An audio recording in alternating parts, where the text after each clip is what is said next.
les miracles de Dieu, mais ils ne veulent pas de Jésus-Christ, qui est la parole de Dieu. Les gens veulent ce que Dieu fait, mais ils ne veulent pas ressembler à Dieu. Ils ne veulent pas se conformer à la parole de Dieu. Ils ne veulent pas méditer la parole de Dieu jour et nuit, comme Dieu le demande. Ils ne veulent pas obéir à Dieu. Ils veulent juste profiter de Dieu. C'est de la malhonnêteté spirituelle. Et c'est en fait le combat c'est le combat que l'Église de Dieu sur terre expérimente, car Satan veut que le peuple de Dieu vienne à Dieu seulement pour des miracles, mais pas pour Dieu. Satan veut que les gens recherchent les miracles de Dieu, mais pas pour être sauvés. Satan veut que les gens prient Dieu pour leurs besoins matériels, mais pas pour leur épanouissement spirituel.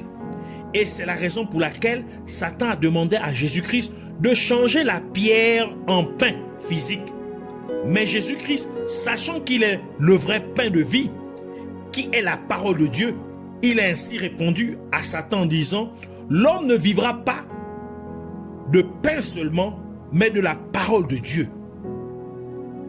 Par conséquent, Satan veut que les gens vivent dans la mendicité spirituelle, demandant toujours à Dieu des choses matérielles et ne désirant pas entendre la parole de Dieu afin qu'ils puissent ressembler à Dieu. Satan veut que les gens ne pensent qu'à eux lorsqu'ils prient, manifestant ainsi de l'égoïsme même dans la prière. Et c'est ce qu'on appelle la mendicité spirituelle. Et quiconque se comporte ainsi porte en fait le manteau de l'aveugle Bartimée, car l'aveugle mendiait, donc il vivait dans la mendicité. Mais quand les yeux de Bartimée furent guéris, il jeta son vêtement, son manteau de mendiant. Cela nous révèle donc que lorsque l'aveuglement spirituel des gens est ôté par Dieu, les gens cesseraient d'être des mendiants spirituels. Car en effet, beaucoup de gens souffrent d'aveuglement spirituel, tel que le livre de 2 Corinthiens le déclare, dans 2 Corinthiens chapitre 4, versets 3 à 4, qui dit: si notre évangile est encore voilé, il est voilé pour ceux qui périssent, pour les incrédules dont le Dieu de ce siècle, faisant référence à Satan, a aveuglé l'intelligence, afin qu'ils ne vissent pas briller la splendeur de l'évangile de la gloire de Christ, qui est l'image de Dieu. Par conséquent, l'aveuglement spirituel des gens doit être brisé pour qu'ils cessent d'être des mendiants spirituels. En d'autres termes, les gens cesseraient de passer leur temps à demander à Dieu les choses matérielles, mais ils désireraient plutôt être transformés à l'image de Dieu. Et c'est la raison pour laquelle Jésus-Christ a dit dans Jean chapitre 8 verset 32, « Vous connaîtrez la vérité et la vérité vous affranchira. » Après que Jésus-Christ eut jeûné 40 jours et 40 nuits, il alla au désert pour être tenté par Satan. Jésus-Christ est allé au désert parce que Jean le Baptiste était dans le désert préparant le chemin de Jésus-Christ. Mais dans le désert, il n'y a pas d'eau, tandis que Jésus-Christ est l'eau vive, l'eau de vie. Ainsi, Jésus-Christ avait besoin de faire pleuvoir l'eau du ciel afin de faire disparaître la sécheresse du désert, car le peuple d'Israël, dans le désert, vivait sans eau. Ils avaient besoin de l'eau. D'où la même manière que Moïse frappa la pierre afin d'apporter de l'eau pour le peuple d'Israël, afin qu'ils puissent boire. Donc Jésus-Christ, qui est le rocher des siècles, le rocher éternel, a dû aller au désert pour que le peuple de Dieu qui se trouve dans le désert ait l'eau vive de Dieu. Ésaïe chapitre 26 verset 4 qui dit: confiez-vous en l'Éternel à perpétuité, car l'Éternel est le rocher des siècles. Et de la même manière que Moïse passa 40 jours et 40 nuits sans manger ni boire, étant sur le mont Sinaï, recevant la parole de Dieu, les 10 commandements de Dieu. De même, Jésus-Christ, qui est la parole de Dieu, passa aussi 40 jours et 40 nuits sans manger ni boire pour que le peuple de Dieu reçoive la parole de Dieu. Jéricho est situé dans une plaine basse qui est un symbole de bassesse. C'est pourquoi Bartimée, qui est le fils de noble, qui veut dire fils de noble, se trouvait à mendier. Parce que Jéricho signifie, est localisé dans la bassesse, symbolise la bassesse. Et Jéricho fut la première ville que le peuple d'Israël dut conquérir lors de son voyage vers la terre promise. Cela implique donc que Jéricho est le premier obstacle à votre cheminement pour la terre promise.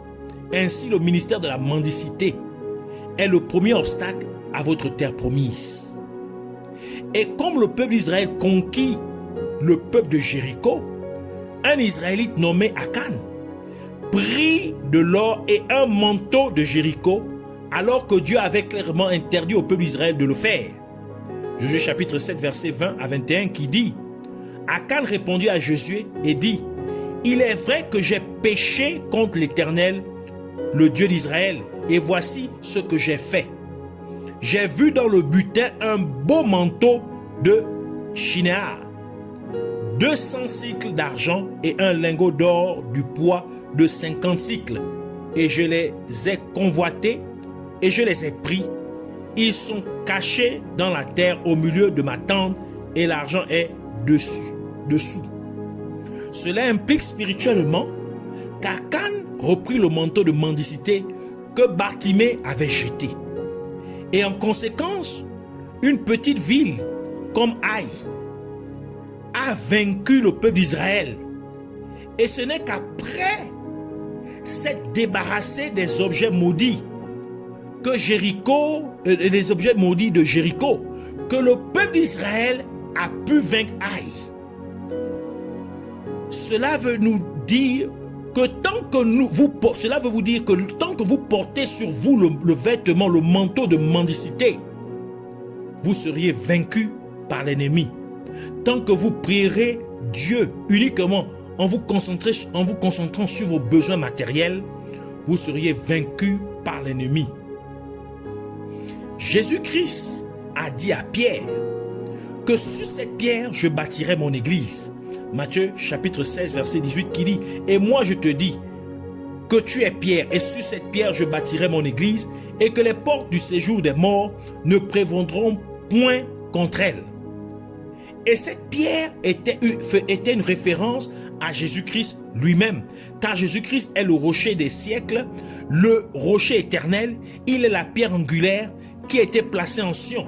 Ésaïe chapitre 28 verset 16 qui dit: c'est pourquoi ainsi parle le Seigneur l'Éternel, voici j'ai mis pour fondement en Sion une pierre éprouvée, une pierre angulaire de prix, solidement posée. Celui qui la prendra pour appui n'aura point hâte de fuir. Ainsi, Jésus-Christ veut bâtir son église sur lui-même, qui est aussi le pain de vie qui descend du ciel. Ainsi, Jésus-Christ veut bâtir son église sur la vraie parole de Dieu, car il est appelé la parole de Dieu. C'est pourquoi chaque église de Jésus-Christ doit être établie sur la vraie parole de Dieu. Et par conséquent, les portes de l'enfer ne pourraient pas prévaloir contre une telle église. Donc, toute église qui est bâtie, qui est fondée sur la parole, la vraie doctrine de la parole de Dieu, sera inébranlable. Et maintenant, Satan demande à Jésus-Christ de changer la pierre en pain. Satan voulait que Jésus-Christ produise un autre pain, qui est en fait une autre doctrine. Satan veut que l'église de Dieu soit bâtie sur des spectacles, sur des miracles, sur des prophéties. Satan veut que la foi des gens soit basée sur les miracles, alors que la foi est produite par la parole de Dieu, tel que le livre de Romains nous le dit, dans Romains chapitre 10 verset 17 qui dit: ainsi la foi vient de ce qu'on entend et ce qu'on entend vient de la parole de Dieu. Donc c'est la parole de Dieu, l'écoute de la parole de Dieu qui produit la foi, et non les miracles, et non les prophéties, et non les spectacles. Donc Satan veut que l'église de Jésus-Christ soit bâtie sur une autre pierre, c'est un autre pain, donc une fausse, dans les fausses doctrines.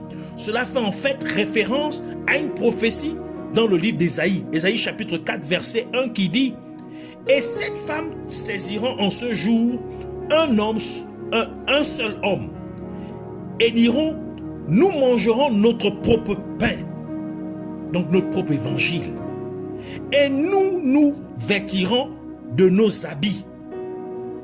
Mais fais-nous seulement porter ton nom, enlève notre propre.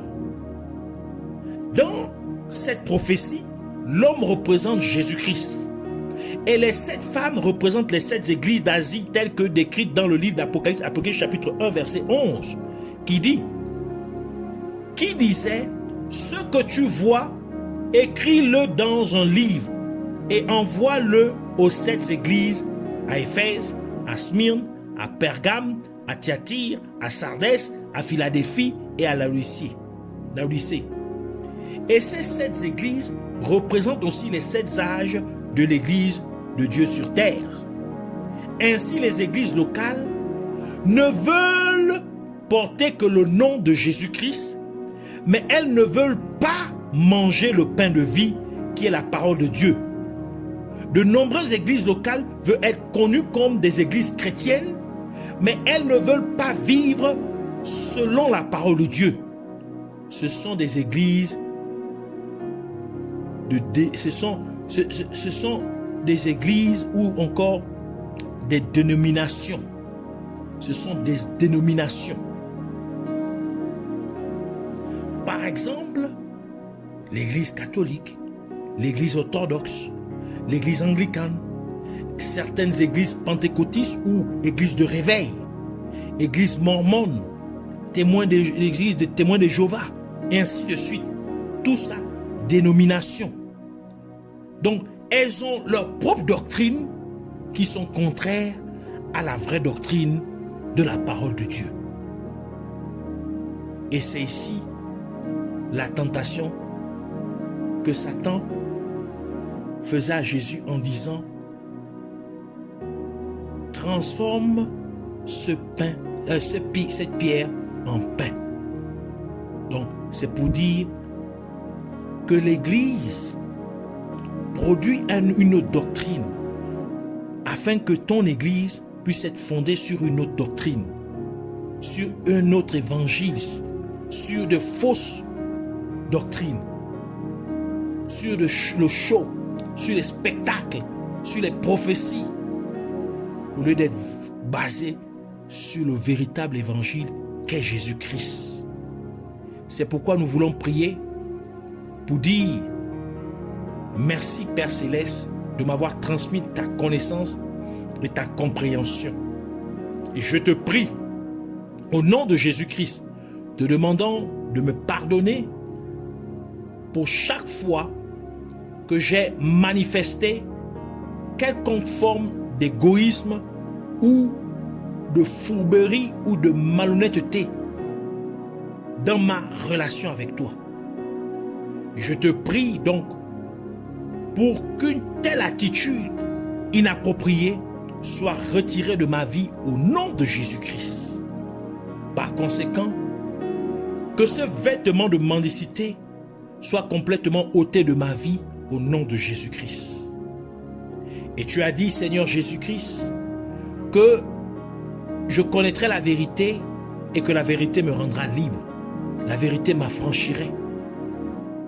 Je déclare par conséquent que comme tu m'as communiqué la vérité de ta parole, je suis donc libre au nom de Jésus-Christ. Ainsi, que toute forme d'aveuglement dans ma vie soit brisée au nom de Jésus-Christ. Je prie, Père Céleste, pour que ma foi ne soit pas fondée sur des miracles, sur des spectacles, sur des prophéties ou de fausses doctrines, mais que ma foi soit établie sur ta parole infaillible, au nom de Jésus-Christ. Je médite donc jour et nuit la parole de Dieu au nom de Jésus-Christ. Et parce que ma foi est établie sur la parole de Dieu, je déclare donc qu'aucune porte de l'enfer, aucune porte du séjour de mort ne provoquera contre moi au nom de Jésus-Christ. Je te rends grâce, Dieu Tout-Puissant, Yahweh, Sauveur de mon âme, dispensateur d'éternité. Merci de m'avoir entendu et de m'avoir répondu, en conséquence de m'avoir exaucé. Puisses-tu recevoir toute la louange et l'adoration pour toujours et à jamais, au nom de Jésus-Christ. Amen.